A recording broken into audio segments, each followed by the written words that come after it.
voir et de pouvoir rejoindre les parts dispersées de l'homme. Comme j'ai l'habitude de le dire, on a résolu à moitié un problème quand on en a fait l'historique, et je me reporte à quelques 40 ans en arrière,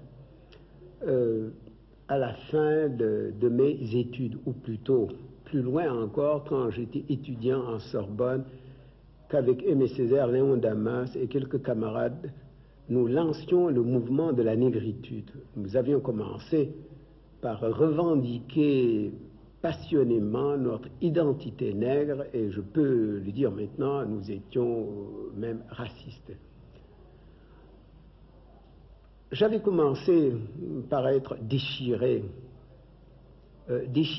par ce double courant qui m'entraînait vers les valeurs du monde noir et qui me retenait dans les valeurs européennes et françaises en général.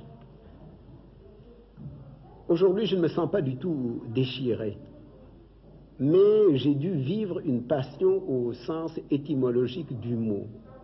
Donc nous avions commencé par revendiquer notre négritude avec passion, mais il y a eu la guerre, il y a eu le nazisme. J'ai été prisonnier pendant 2 ans et je me suis mis à relire les Grecs et je me suis mis à méditer sur le miracle grec, et j'ai fini par découvrir que le miracle grec, c'était le miracle du métissage culturel. Ce sont les Grecs qui, pendant plus de 1000 ans, ont fait les plus grands éloges des négro-africains.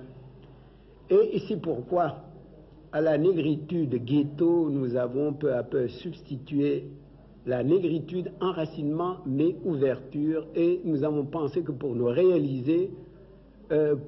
réaliser l'évangile que nous prêchions, pour employer une formule de Sartre, il nous fallait être des métis nous-mêmes et assimiler les valeurs fécondantes de la civilisation européenne en général et française en particulier, qu'il fallait greffer sur la raison intuitive, la raison discursive.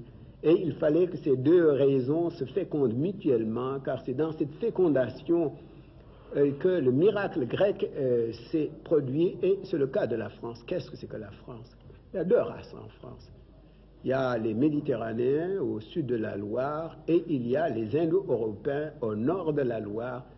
Et c'est la greffe indo-européenne sur la racine, sur le tronc méditerranéen, qui fait la valeur incomparable de la civilisation française.